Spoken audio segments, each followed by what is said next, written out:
Tudo bem, gente? Vamos é, é, estudar gerenciamento de processos com o simulador SOSIM. Tá? O simulador SOSIM é um simulador desenvolvido pelo o Luiz Paulo Maia, né? E faz parte do livro, tá? Arquitetura e Sistemas de Computadores é o que a gente usa como base para nossa disciplina, tá? Então a gente vai usar esse simulador para ver a simulação de processo, para a gente entender como é que o processo funciona no sistema, como é que o sistema gerencia o processo. Primeiro é só a gente lembrar, né, classificação dos processos, né, que é um processo CPU bound, processo IO bound. Processo CPU bound é aquele processo que utiliza tempo de CPU, processo de IO bound é aqueles processos que utilizam tempo de periféricos. Então aí a gente tem aquele problema que o processo CPU, como ele só utiliza tempo de CPU, ele é mais efetivo. O processo de IO bound, ele normalmente, porque o processo ele tem basicamente três estados quando a partir do momento que ele é criado. Um processo é criado, ele vai para estado de pronto para ser executado, e aí ele é escalonado. A gente vai aprender isso mais para frente, ou seja, ele entra no processador para ser processado, para ser executado, e ele, quando ele faz uma solicitação ao evento externo, ele vai para um estado de espera. Aí nesse momento ele se torna um processo de CPU IO bound, porque ele está esperando a resposta de um evento externo. E o processo de CPU bound é aquele que só utiliza tempo de CPU, tá? E na verdade a gente não tem um sistema, né, que só tem processo CPU bound e só processo de IO bound. Na verdade a gente tem uma mistura dos dois, porque toda hora a gente está fazendo requisição a periféricos e toda hora nós temos processamentos, né? Então essa a diferença, né? E a gente contém os dois, né? E eu que acabei de falar, quando um processo é criado, o que ele é feito? É criado o processo pai, tá? E o processo pai leva à criação do PCB. Aí, a partir do momento, o que é o PCB? O PCB é o bloco controle do processo. Ele possui três contextos, né? O contexto de hardware, o contexto de software, de área de memória. O contexto de hardware é o conjunto dos registradores, é os dados que estão em determinado tempo dentro dos registradores. O contexto de software são coisas relacionadas ao programa, as linhas dele, quem pode usar, a data que foi criada. Então, informações de suporte. A área de memória é onde eu vou armazenar temporariamente as minhas variáveis que eu estou manipulando, ou os dados que eu estou manipulando naquele momento. Aí, criado o PCB, o processo pai vai criar um filho para ser executado, porque eu tenho essa estrutura de processo pai e processo filho. O pai gerencia, o filho é executado, tá? É, e aí o processo ele vai para estado de pronto, aonde ele é analisado para ser escalonado, ou seja, para ser botado em execução. Tá? Então eu vou ver qual que é a prioridade daquele processo, como é que ele é executado, para depois ele entrar em estado de execução. Aí um processo, quando entra em estado de execução, ele pode ir para a espera, porque ele faz uma solicitação ao evento externo, ou ele pode ser terminado onde é liberado os recursos que está alocado, que é necessário fazer isso. E um processo que está em estado de espera, quando ele recebe a resposta do evento externo, ele vai para pronto para ele ser escalonado, para ser estudado, para o que ele deve fazer. Então, um processo, quando está em estado, quando é criado, ele só pode ir para o estado, para pronto, generalizado. Um processo, quando está em pronto, ele só pode entrar em execução.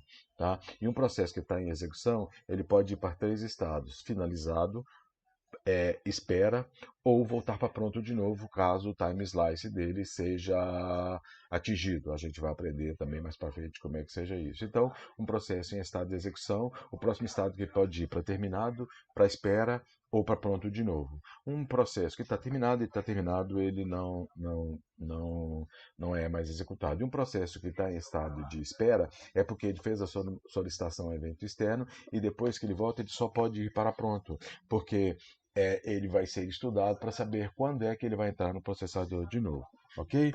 Então, isso é que a gente, basicamente, a gente tem o funcionamento do processo, né, e os tipos de processos que a gente tem. Então, a gente vai, então, eu falei para vocês, né, o processo vai entrar em execução. Então, a gente tem dois tipos de algoritmos de escalonamento, que é o escalonamento preemptivo e não preemptivo. O que é o escalonamento preemptivo?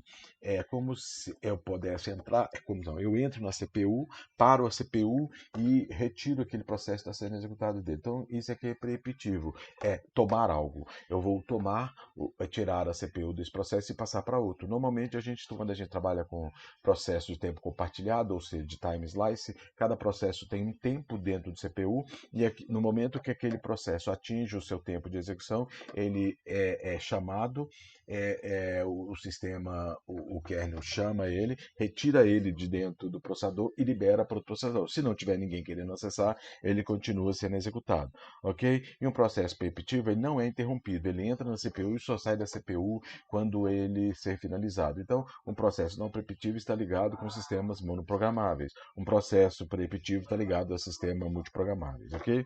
Então, agora nós vamos entender como o processo é criado, como ele entra. Essa simulação é para a gente poder ver graficamente, visualmente, como é que o processo é executado. O simulador SUSIM é desenvolvido pelos escritores que fazem parte do livro Arquitetura de Sistemas Operacionais, que a gente usa como base do nosso sistema operacional. Tá? Então, a primeira coisa é abrir a tela, né? A gente vai abrir a tela aqui, você vai executar o SUSIM, tá? Tem o executável dele, ele é desenvolvido em Delphi, tá? E ele então foi feito para trabalhar com o Windows, né? Delphi para Windows e tal. E então, quando a gente abre, a gente vai criar essas telas. Então, aqui nós temos o console, aqui nós vamos ter onde o processo é executado, vai mostrar para a gente o processo, aqui vai mostrar o estado estado de funcionamento do processo, qual estado que ele está ocupando em determinado momento, e aqui é o gerenciamento de memória. Nós vamos usar esse simulador para poder também demonstrar depois como é feita a gerência do processador e como é feita a gerência da memória virtual. Tá? Então, por isso que essas telas, hoje a gente não vai usar muita coisa, né? Só vai usar a gerência de processos, mas quando a gente for estudar mais coisas, a gente vai executar. Aqui eu crio um processo, aqui eu suspenso, aqui eu dou prosseguir, finalizar, a prioridade que mora o PCB do processo. Ok? Então, essa é a tela do SOSIM e é assim que a gente vai utilizar. Então, primeiro, o que está falando? Para a simulação. Nós vamos criar um processo. Então, nós vamos entrar e tal, criar um processo de CPU balde. Tá? E aí nós vamos analisar o que é que esse processo tem, né? E o que ele executa. Então eu chego aqui e crio um processo. Ok? Ele vai falar qual que é a prioridade, é o limite de frames, é o espaço que ele está ocupando a memória, o tipo de processo que é. Tá? Tem aqui processo de CPU bound, processos de I/O bound, vários tipos de processo. A única diferença entre esses processos é só o tempo que eles estão executando. E processos de CPU bound e I/O bound conjuntamente. Tá? Então, no caso aqui, nós vamos criar só processo CPU balde, o número de processo é 1, frames, a prioridade dele é 0. Tá? Então, ele está criado, a gente vai ver aqui, olha, desculpa, porque tem uma coisa, eu vou parar esse processo aqui, porque já está programado para fazer aqui. Tem o parâmetros do sistema, tá? As janelas que eu estou mostrando, eu posso mostrar arquivo de paginação de memória, eu posso mostrar estatística, ou seja, o que é que está ocorrendo naquele momento, tá? No momento nós não vamos usar isso. E aqui, em opções, parâmetros do sistema. O que está no nosso sistema? Em geral, não tem nada, o processador, ele está perguntando qual que é a prioridade, nós vamos, quando formos estudar a gerência do processador, nós vamos utilizar isso, e gerência de memória, nós vamos também estudar o que é as coisas. No nosso caso, nós vamos fazer busca antecipada, ou seja, ele já vai carregar os 5 frames da memória, e porque a busca do demanda, ele vai buscar na memória as páginas que ele precisa, mas isso a gente vai ver com mais prioridade mais para frente, tá? Então, eu vou finalizar o meu processo, né? Todos os processos para que eles tenham a mesma que eu vou executar de acordo com o que está pedindo. Então, eu vou criar um processo, né? O CPU bound, esse processo vai se criar amarelo, o tipo de frames que ele vai ocupar é 0. Então, vocês podem ver, ó, que o processo já criou os 5 frames da memória e eu posso ver que ele está só em execução. Aqui ele é um processo só CPU bound, então execução, pronto, execução, pronto, execução e pronto, ok? Você pode ocupar, porque ele é um processo de CPU bound, então ele só utiliza tempo de CPU. Quando eu clicar aqui, eu venho aqui, marco o processo que eu quero e vou dar PCB dele, ok? E ele vai mostrar para mim o que ele está fazendo. Então, eu tenho a prioridade e ela pode ser dinâmica ou estática, tá? Dinâmica, essa prioridade varia de acordo com o tempo durante a vida de existência do processo, e a base estática, ela não varia. Então, o que ele está mostrando para mim é que a prioridade base dele é 0 e como ela não foi mencionada dinâmica, ela continua como 0. O estado vai mostrando para mim, né? O estado de execução, pronto, execução, isso é um processo só de CPU bound, então ele fica trocando esses estados. Isso aqui é o tempo de criação, quer dizer, foi o tempo que ele tem até agora a unidade de tempo que tem de unidade de processamento que ele tem desde o tempo que ele foi criado até esse momento agora. O tempo de CPU é o tempo que ele utiliza de CPU, tá? Você pode ver que está variando, tem hora que aumenta, tem hora que diminui. IPC é o contador de programa, ok? É aquele registrador que mostra para mim aonde é que qual a linha do próximo processo que está sendo executado, ok? Bom, então, ó, a prioridade dela é zero, né? O PID, a prioridade do PID é o número de identificação do processo, né? Então é importante a gente isso também, que ó, o PID desse processo, porque na verdade o sistema não executa o programa, ele executa o processo. E a coisa que identifica um processo é o seu PID. Então, quando eu crio o processo, ele vai criar o PCB dele. E quando ele cria o PCB, eu crio um número, é onde o processo vai ser identificado. Ok? Tem a prioridade dele, o estado dele, o tempo de CPU e o número de frames que ele está executando. Tá? Na gerência do processador é tempo, estado e execução. E se eu movimentar aqui, ó, por exemplo, o tempo de fatia de tempo, eu vou ver que ele vai ficar mais tempo em execução e automaticamente ele vai ficar mais tempo em processo. Então isso aqui, né, vai mostrar para mim o tempo que ele vai estar na CPU. Tá?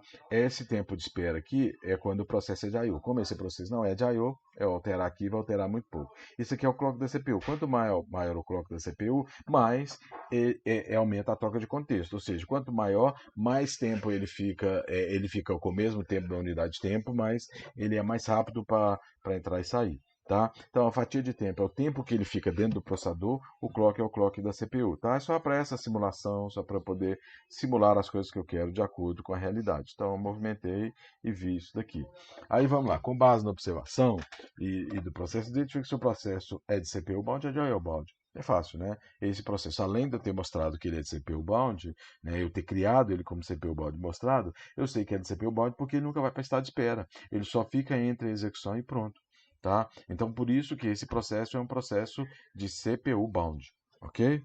Bom, agora eu vou criar dois processos, tá? Eu vou criar um processo do tipo de CPU bound e vou criar um processo do tipo de I/O bound. Então, eu já tenho um processo, se eu quiser ver só o tempo deles, eu vou finalizar esse processo, né? Não, desculpa, eu estou alterando a final, eu vou só fechar ele aqui só para poder criar o processo para mostrar, né, o tempo quando todos os dois são criados. Um processo CPU bound e vou colocar um processo de I/O bound. Eu falei para vocês que a única diferença é só o tempo. Então, estou vendo que tem dois processos. O processo é azul claro e o processo azul escuro, um processo meio roxo. Aí você pode ver que ele só fica em estado de pronta execução. Então, ele é um processo de CPU bound. O outro processo é um processo de I/O bound. Então, ele vem para execução, ele vem para tempo e espera. Essa cor não foi muito bacana, então vou finalizar esse processo.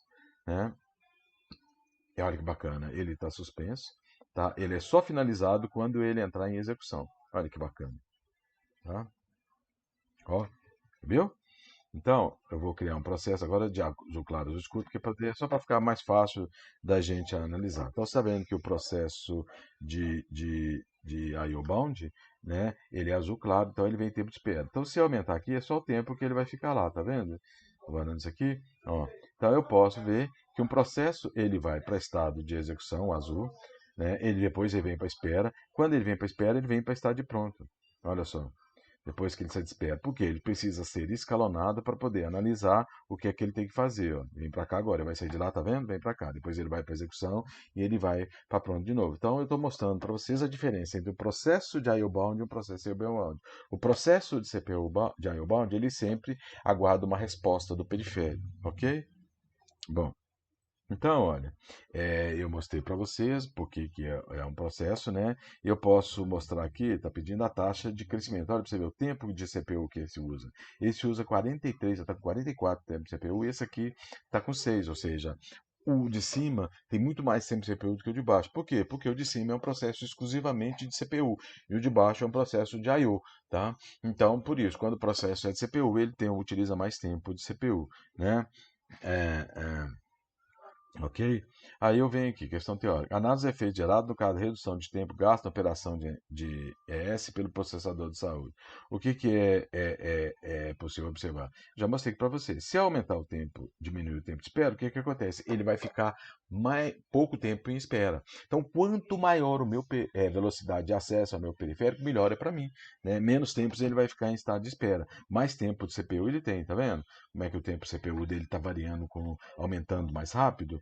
Porque eu aumentei o tempo que ele fica em CPU. Agora, se eu aumentar o tempo, você pode ver que ele vai custar a alterar, ok? Então, quanto mais rápido é o periférico, tá? Mais tempo de CPU ele vai ter, menos tempo em estado de espera ele vai ficar, mais tempo de utilização de CPU ele vai estar, ok? Então, essa é a grande vantagem da gente ter um sistema com periférico mais rápido, ok? Bom, na parte CB eu vou iniciar dois novos processos, tá? É, eu vou, né, já tem dois processos, eu não falo qualquer, mas eu vou aproveitar que está aqui e vou mostrar para você, né? Eu vou pegar aqui o PCB desse processo e vou ver, olha, ele em execução, pronto, execução, pronto, execução. Ele está 913 unidades de tempo desde que ele foi criado. O tempo de CPU que ele está cada vez aumentando, ele tem 5, o contador de programa dele é 8. Se eu passar aqui, eu vou passar para o outro, que é o azul, tá vendo? O tempo de criação é praticamente o mesmo, que eu criei os dois ao mesmo tempo, só que o tempo de CPU dele é bem pequeno, tá? Por quê? Porque ele espera da resposta do periférico, ok? Bom, então, olha, identifique quais informações fantásticas ou dinâmicas nos dois processos. É muito fácil resolver, né? A prioridade, ela é fixa, por quê? Porque ela não eu não alterei, não coloquei prioridade dinâmica, tá?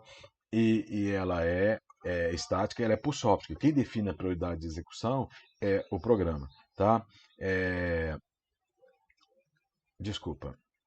Então, o estado do processo, né, em execução, ele é azul, então ele está em estado de espera, né, pronto, espera, I/O, tá vendo? Esse I/O significa que ele está em estado de espera, ok? E isso é do software, é o controle de software que eu estou fazendo, tá? Quem faz para mim qual o estado que o processo está é o software. O tempo de criação e o tempo CPU também são contexto de software, porque é hardware. O frames também é software, né? Que está falando para mim quantos frames está ocupando, mas o endereçamento, o conteúdo dele já é área de memória. E o PC é o contexto de hardware. Por quê? Porque é o conjunto de registradores. O contador de programa é um registrador que mostra para mim qual é a linha que ele deve ir para a próxima vez que o processo é acessado. Tá? Então, é isso aqui que ele está falando, né? E também, né, que a base é estática, o estado é dinâmico, o tempo de criação também é dinâmico, né? O tempo de CPU é dinâmico, o frame é estático e o PC é estático, ok? Bom, vou reinicializar, vou fazer, né, o processo e vou criar mais processo e vou mostrar a estatística para gente, ok? Olha, vamos lá. Então, vou matar o processo, só para a gente começar de novo, tá? Para ver como é que ele vai criar. Vou criar um processo de IO Bound, vai ser o preto, né? Vou criar. E vou aqui em janela, vou mostrar a estatística. Ele vai mostrar para mim aquele mesma coisa do PCB dele, só que numa mais coisas. Então, ele tem hora que ele foi inicializado, tempo que decorrido que ele foi inicializado, esse tempo que ele foi início ele é fixo, quanto tempo decorreu desde quando ele foi inicializado, o número do processo ele num processo só que eu tenho executando.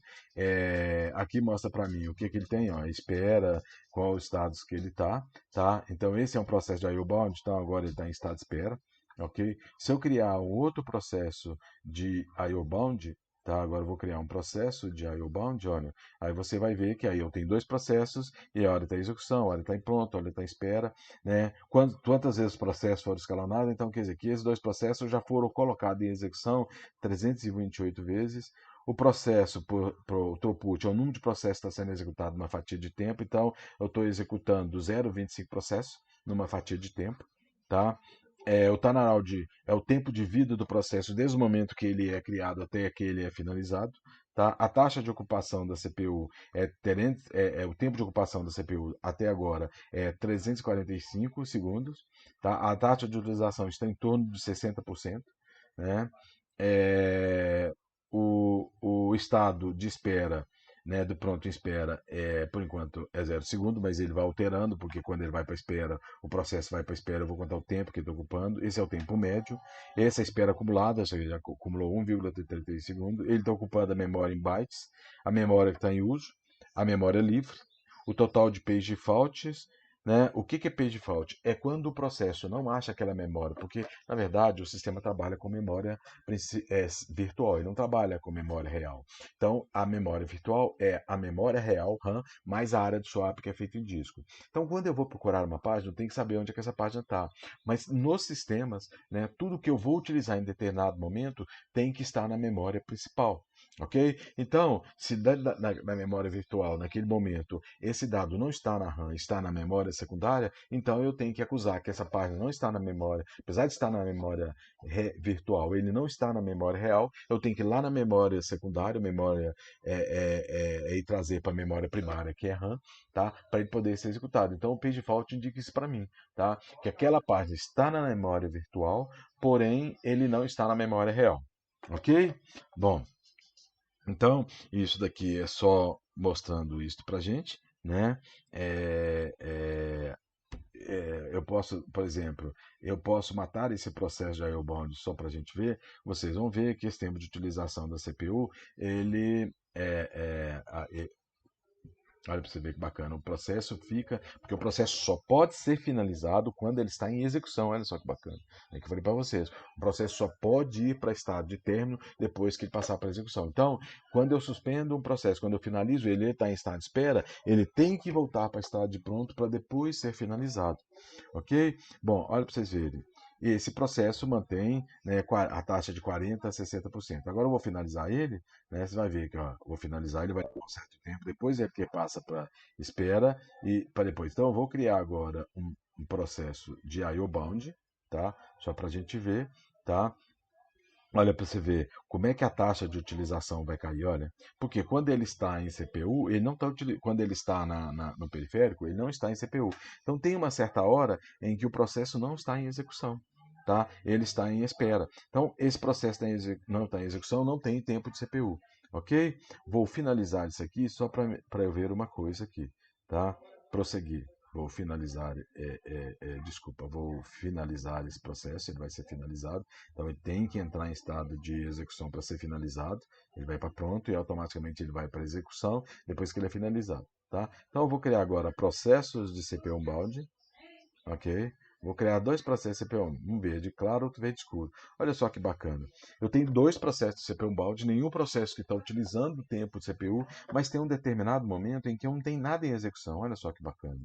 Por que eu não tenho nada em execução? Porque eu falei para vocês, toda vez que eu tiro um processo de dentro do processador, tem que haver troca do contexto, tem que trocar o PCB dele, ou seja, eu tirar o contexto de um processo e colocar o do outro. E esse tempo, o processador não tem como fazer processamento, porque isso é físico, dois corpos não podem ocupar o mesmo lugar no espaço. Ok? Então, olha só que bacana. Mesmo que eu tenha vários processos CPU, eu tenho um tempo que eu perco na troca de contexto. Tá? Então, eu tenho que analisar muito bem o tempo que eu vou dar para cada processo ficar na CPU. Né? É lógico que o tempo que cada processo fica na CPU, quando eu estou trabalhando com time slice ou com processos iguais, esse tempo é o mesmo. Mas ele não pode ser muito pequeno, porque senão o tempo de troca de contexto vai ser maior do que o tempo de execução do processo, ou seja, eu perco em efetividade. E esse tempo também que o processo tem execução não pode ser muito grande, porque senão para o sistema eu vou ter ideia de que eu estou trabalhando com um sistema monoprocessado. Ok? Bom, então vamos lá. Eu mostrei para vocês o processo variando, né? Eu vou ativar o log, né? Só para a gente ver o que está acontecendo. Tem o log, ele vai mostrar para mim o que todo o processo está fazendo, né? Só escrito, pronta execução, e qual processo está executando de acordo com a cor dele, ok? Bom, então olha, sobre a fatia de tempo, então olha aqui que bacana. Né? Quando os dois processos são iguais, têm a mesma prioridade e têm o mesmo sistema, se aumentar a fatia de tempo ou diminuir a fatia de tempo, a única coisa que vai acontecer é que eles vão ficar mais ou menos tempo no sistema. Ok? Mais ou menos tempo dentro de processamento. É o que eu falei para você. Eu não posso ter um sistema de clock muito grande, porque senão o que acontece? Olha, parece um sistema monoprocessável. né? Ele demora muito a trocar os processos. Olha pra você ver o tanto de tempo que o processo está dentro da CPU. Tá? Então, ele não pode ser muito grande. Mas em compensação, ele não pode ser muito pequeno também, senão, porque tem uma hora que não tem processo sendo executado. Porque senão a efetividade, o tempo de utilização da CPU é muito baixo, que é o que o sistema mostra para mim isso daqui, né? Olha, isso aqui. Se eu tiver processos com um tempo muito grande, o tempo de utilização da CPU é muito pequeno, ok? Então eu tenho que pensar nisso quando eu estou trabalhando com o processo, ok? Bom, não diferencio o valor de tempo, é só pela prioridade, ok? Eu falei para vocês que toda vez que eu elimino um processo, ele tem que estar em estado de espera, né? Então foi o que eu mostrei para vocês. Eu crio um processo de I/O bound, ó, né? Ele agora vai entrar em estado de espera. Se eu finalizar esse processo em estado de espera, ó, eu vou esperar ele ir para a execução, para depois voltar para a espera. Ele só pode ser finalizado. Vamos lá. Pronto, agora. Ele foi para a execução. Olha lá. Ele só pode ser finalizado depois que ele é executado. Olha só que bacana. Né? Então, enquanto ele não é executado, ele não pode ser criado. Né? Então, ó, ele entrou, ele concorreu, foi lá, foi execução, agora está em execução e eu vou finalizar. Ele não é finalizado, ele vai ficar enquanto ele estiver em espera, depois ele vai vir, vai concorrer com os outros processos que estão na fila, tá? Aí, tal, para depois ser finalizado. Olha, até agora ele não foi finalizado ainda, agora ele foi finalizado, ok? Que bacana, né? Ele mostra exatamente o que eu estou fazendo, né? Então, eu criei os processos, mostrei, né? Então, né, com isso eu demonstrei a criação, o estado do processo, o estado de pronto, execução, espera e término, o estado de criação, também, óbvio, né? A diferença entre processo de I/O bound e CPU bound, mostramos aqui, né, o que está executando e o tempo de utilização de CPU que cada um tem, tá? Qual que é a fatia de tempo, a influência nela no sistema, ok? Então, é muito bacana esse programinha, ele me ajuda muito a entender a execução do processo, ok?